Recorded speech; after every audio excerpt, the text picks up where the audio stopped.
Anong sabi dito? Character of God, una-una yung tinatawag natin, He is a jealous and avenging. Jealous in a positive way, no? Sapagkat sabi nga natin, talaga mapanibuguin ng Diyos. Unang-una, walang ibang Diyos.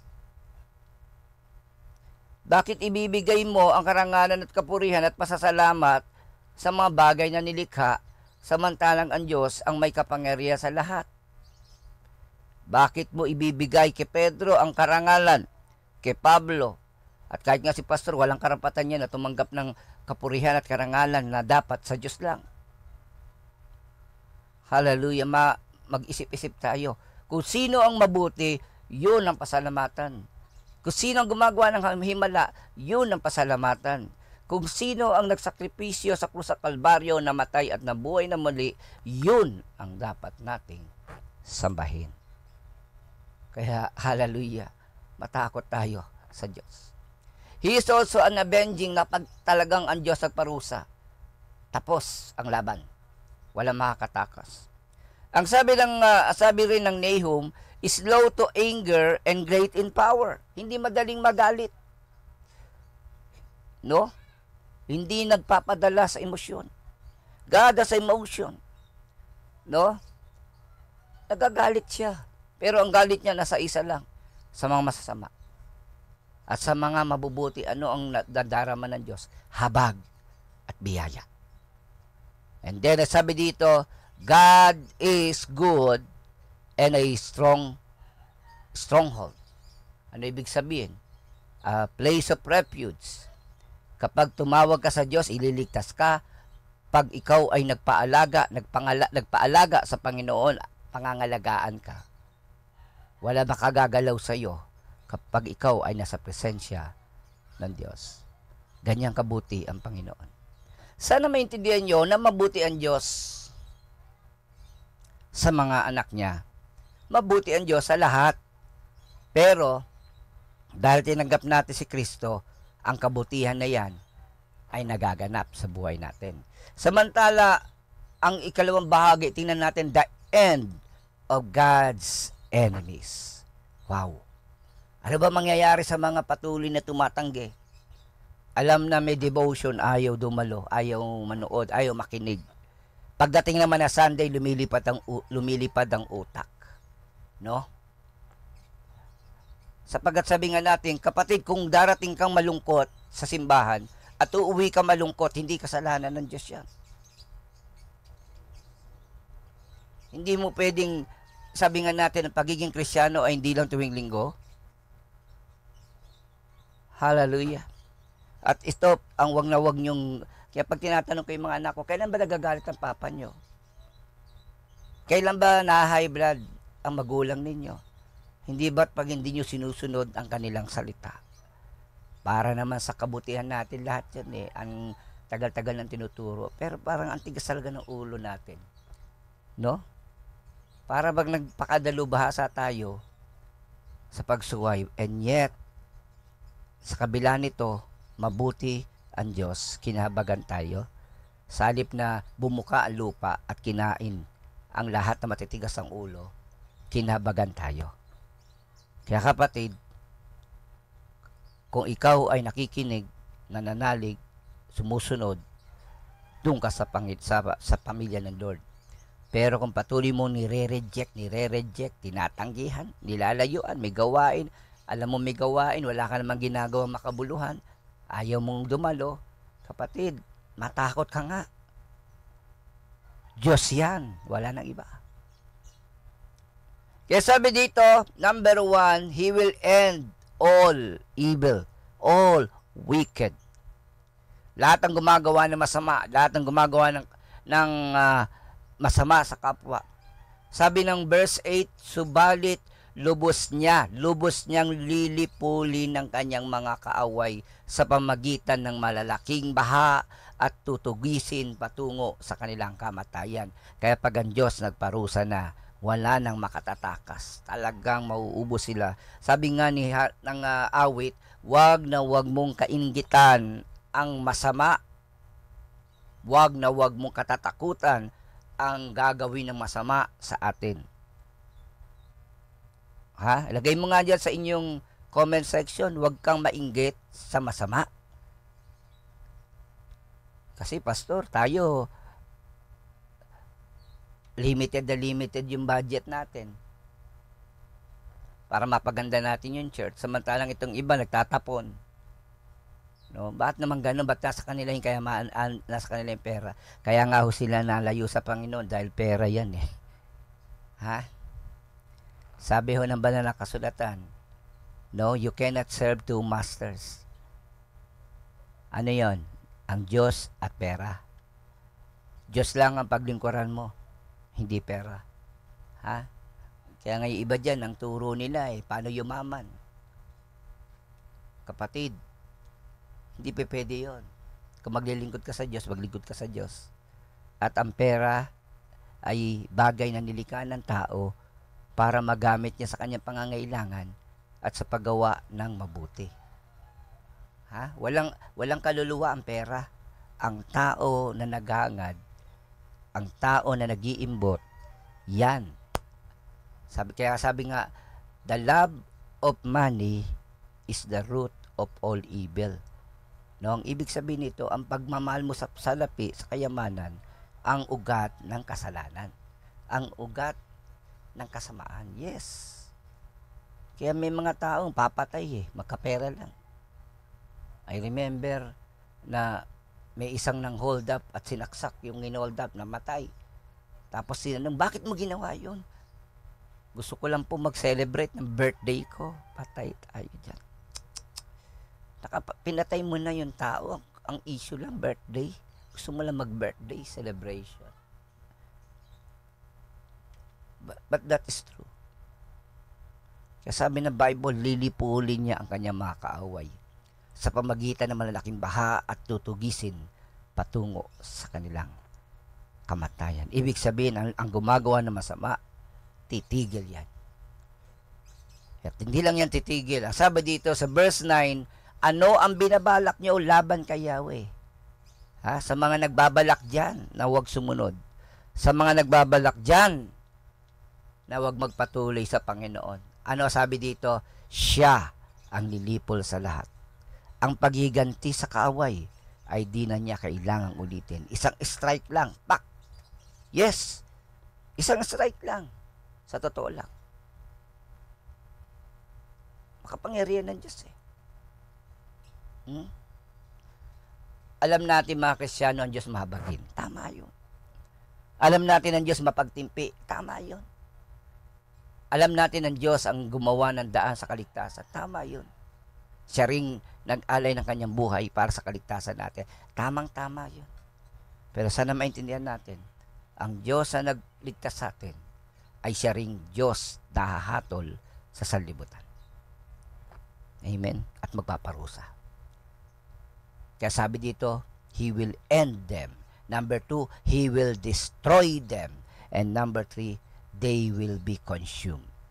Matutupok silang gaya na sala sa labat ng mga tinik at tuyong dayami. Itong mga tinik at tuyong dayami na ito, na pag sinindihan mo, yung megang boom, yung parang ningas kugon ba, na yung apoy hanggat di na tutupok yung damo, no, yung dayami, ay hindi siya titigil ng pagliyab. Pero pag natupok na, kung ano yung bilis ng kanyang pagliyab, siya rin bilis na mamamatay ito kasi ubos na So ganun din, lahat ng ginawa nila, lahat ng kasamaan, lahat ng masamang impluwensya, lahat yan sunog, pati yung kanila itinayo.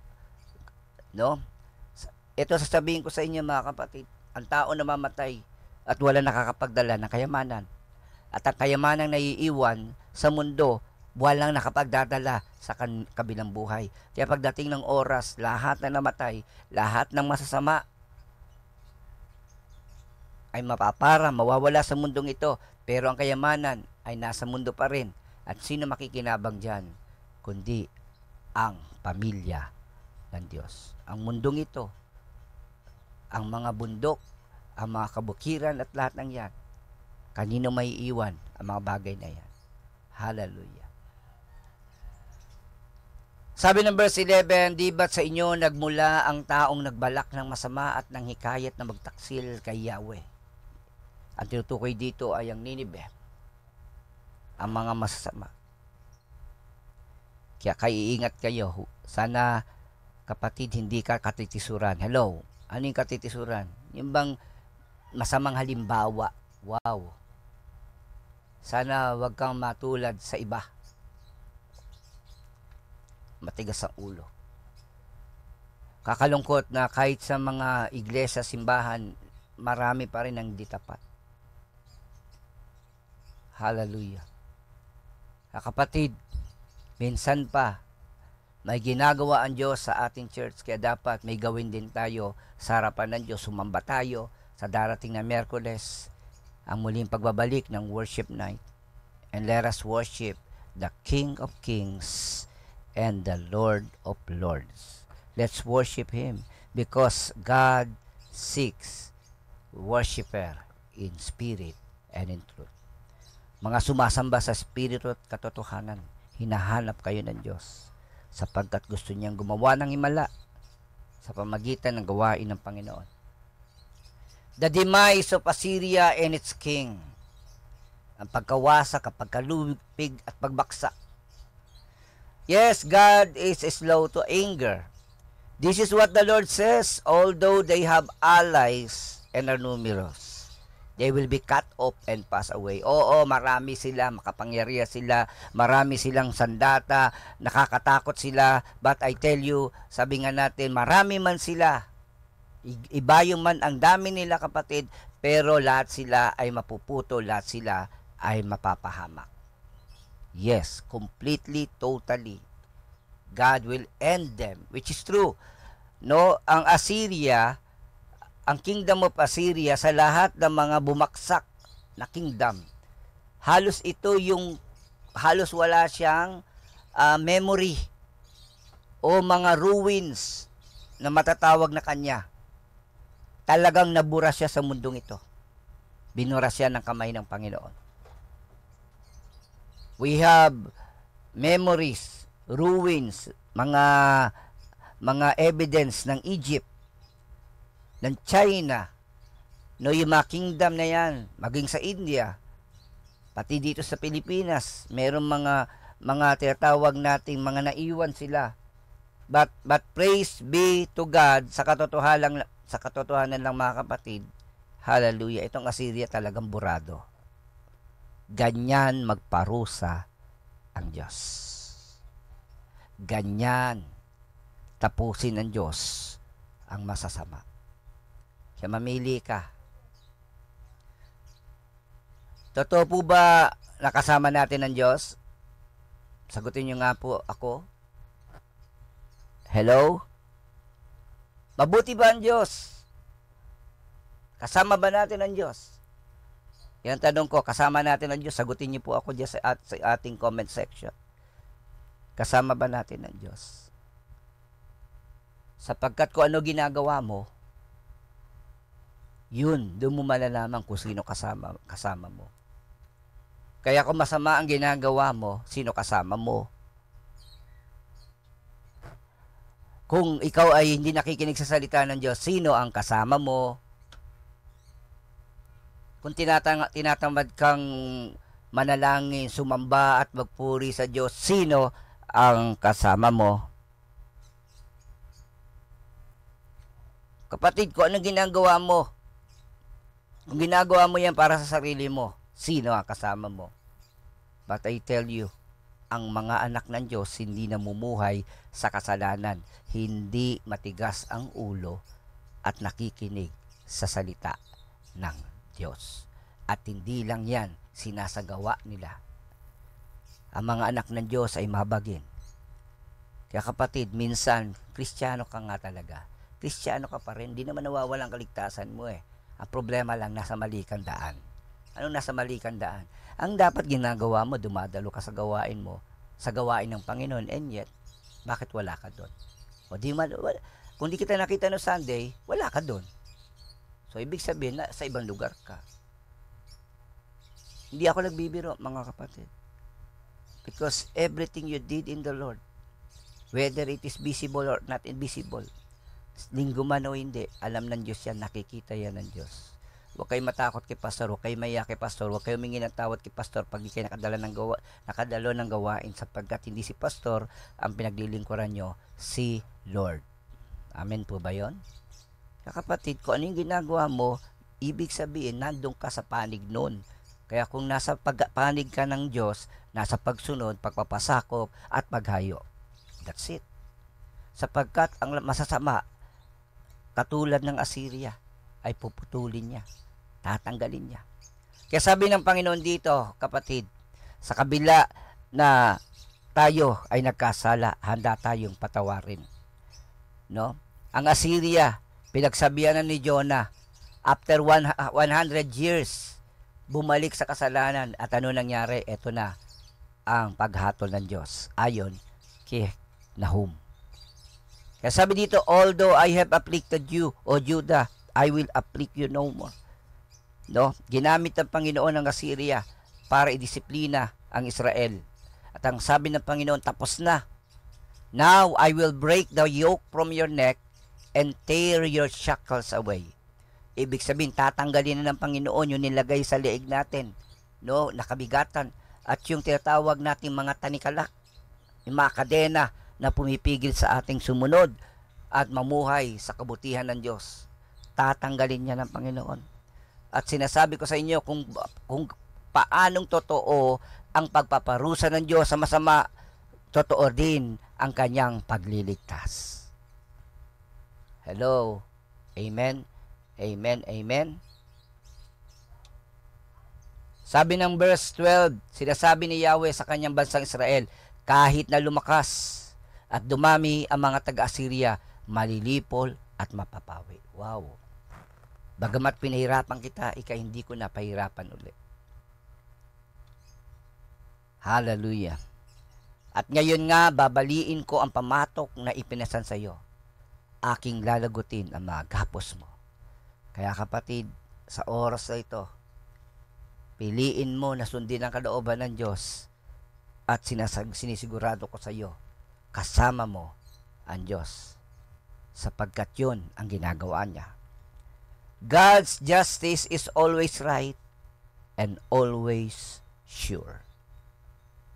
Ang Diyos pag nagbigay ng katarungan, grabe, totoo, sigurado. Bakit ka pupunta sa magnanakaw? Bakit ka pupunta sa sinungaling? Bakit ka pupunta sa gustong ipahamak tayo? Na, chapter 1 verse 14, ito ang pasya ni Yahweh tungkol sa Assyria. Malilipol ang lahi mo. Wala nang magdadala ng iyong pangalan. Aalisin ko sa mga templo mo ang iyong mga Diyos-Diyosan, mga larawang nililok ng kamay. Ang libingan mo'y magiging katatawanan. Walang mabuting mangyayari sa masama. Lahat ng masama ay parurusahan at lahat ng mga bagay na hindi maganda at hindi kaya-aya, yun ang mararanasan nila. Ngayon, nagtatawa sila sa ating paglilingkod. Ngayon, minamaliit nila ang ating katapatan sa Diyos. Darating ang araw na ang Diyos sa lahat ang mapaparangalan at ang mga sumunod sa Kanya sa biyaya at abag ng Diyos ay mananagana magpasawalang hanggan. Amen. For the wicked one shall no more pass through you. Sabi nga, ibig sabihin, hindi na the wicked one shall no more pass through you. Hindi na nila tayo malulupig. Hindi na nila tayo maibabaksak. Cut off completely. No more will the wicked invade you. They will be completely destroyed. Destroyed. Hallelujah. Masdat mo't dumarating na ang maghatid ng mabuting balita. Wow! At magpapahayag ng kapayapaan. Ipagdiwang mo ang iyong mga pista, Judah, at tuparin ang iyong mga pangako, sapagkat hindi na muling darating sa iyo ang masama, siya'y ganap ng naparam. Kaya mamili ka, kapatid, kaninong panig ka, sa panig ng kadiliman, panig ng kasamaan, panig ng katigasan ng ulo, panig ng pasaway, o dito ka sa panig ng Diyos. Hindi natin ito ginagawa para maligtas. Ginagawa natin ito sapagkat ito ang kalooban ng Diyos, ang tayo ay manalig at magtiwala sa Kanya. Andyan na, narito na, nandyan na ang mabuting balita, nandyan na ang kagalingan, nandyan na ang kapayapaan, nandyan na ang kalayaan.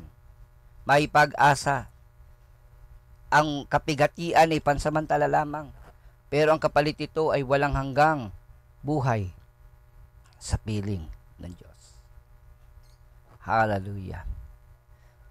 Lagay nyo nga dyan sa comment section kung narinig mo na salita ng Diyos. Sundin mo na, huwag kang matigas ang ulo. Huwag mo nang tigasan ang ulo mo kung narinig mo na salita ng Diyos. Hallelujah. My people are destroyed for lack of knowledge. Kaya ang tao nagdurusa sa mundong ito sapagkat hindi niya kilala ang Diyos. Kaya maraming tao napapahamak sa mundo dahil hindi nila alam ang kanilang ginagawa. No? Isang taong tumawid sa kalsada at hindi sa tamang tawiran, nasa kasaan. Dahil ba hindi niya alam ang batas trapiko? Yes. Yung pinagbabawal na droga, shabu, at kung ano-ano, pati marijuana. Baka mamaya pagdating ng panahon, dahil ang tao gusto ng kumita, pati yung marijuana magigiligal na at pwede nang ipagamit sa tao. Grabe. Yung bawal nun, alam ng masama, yun pa rin. Yan, may kalalagyan kayo. Hindi na muling darating sa iyo ang masama, siya'y ganap ng naparang. Kapatid, hindi na kayo makakatayo kung pumanig ka sa kasamaan. Hindi na yan makakabawi. Ang Diyos na ang mananaig sa itinakda niyang panahon. Kanino kang panig. Romans 1:18, for the wrath of God is revealed from heaven against all ungodliness and unrighteousness of men who suppress the truth in unrighteousness.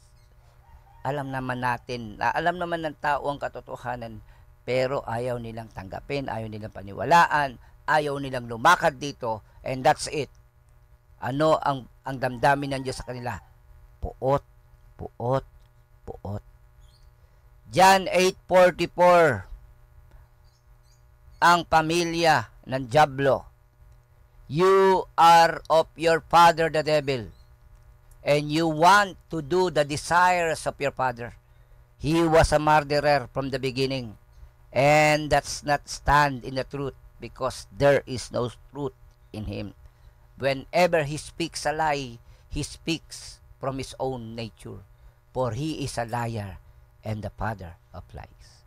Sa mga sinungaling, sa mga tao na ayaw mamuhay sa katotohanan, sa mga tao na tumatanggi sa katotohanan, kanino kayong anak? Sapagkat ang alam ko, ang mga anak ng Diyos, sabi ng Panginoon, ang kanyang mga tupa ay nakikinig sa kanyang salita. Maliwanag na yon. Maliwanag na kapatid. Ang mga lingkod ng Panginoon sensitive sa salita ng Diyos. Sensitive na sa pagsunod. Sensitive sa pagpapatupad dito sa buhay nila. Pero kung wala kang pag-ibig sa Diyos at sa kanyang salita, at pag-ibig sa kapwa, then dito ka sa dyablo. Ang sabi ng Nahum 1:3, the Lord is slow to anger and great in power. The Lord will not leave the guilty unpunished. His way is in the whirlwind and the storm, and clouds are the dust of his feet. Hindi niya papayagan ng ang kasamaan na hindi maparusahan. Ang Diyos natin ay hindi agad-agad nagagalit at makapangyarihan. Katakutan mo ang Diyos. Hallelujah. Sabi rin ng Hebrews 10:24-25, kaya kapatid, huwag kang absent. Let us consider how to provoke one another to love and good deeds, Kaya nga pagkatapos ng ating DBB, nung ating 5-day club nung Sunday, may nag-imbita sa atin para magkaroon ng fellowship doon sa malapit sa church. And praise God. God is good. Kahit inulan, meron pa rin tumanggap kay Kristo. At nawa sa Sunday makasama natin sila. Hindi tumitigil ng Diyos. At kung mga anak ng Diyos ay handa, wala tayong oras ng pahinga. Di bali nang magpagal at magpakahirap at magsakripisyo sa paglilingkod dito sa lupa, pagdating mo naman sa langit, walang hanggang buhay na ang nag-aantay sa iyo. Wala na magtatrabaho, wala nang ahayo, no?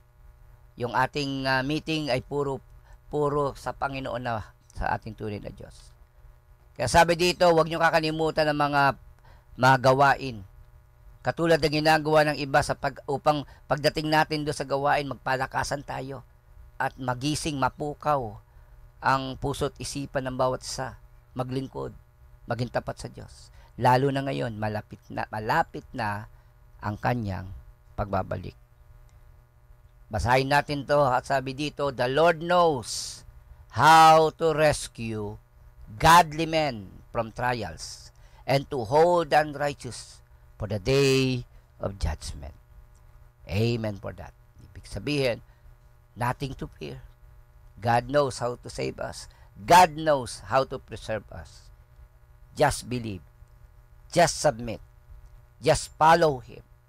Be on God's side. Amen. Hallelujah. Nawa may natutunan tayo sa ikalawang bahagi ng unang kabanata. Unang-una, anong kahinatnan ng mga kaaway ng Diyos. Ikalawa, ang hatol niya sa Assyria. Ikatlo, ang sabi dito, ang pag-asa at kaligtasan para sa Israel sa mga pinili niya. Hallelujah. Ano ang nag-aantay sa iyo? Oh, bakit ka pa nag-aantay? Magdesisyon ka na. Sa Panginoon ka na kumanig. Sa Panginoon ka na lumapit. Sa Panginoon ka na magtiwala. Mga kapatid, magandang umaga. Pagpalain tayo ng ating Diyos na buhay. Ako at ang aking pamilya ay sa panig ng Diyos. Sa Kanya lang ang papuri. Sa Kanya lang ang karangalan. Magandang umaga po mga kapatid.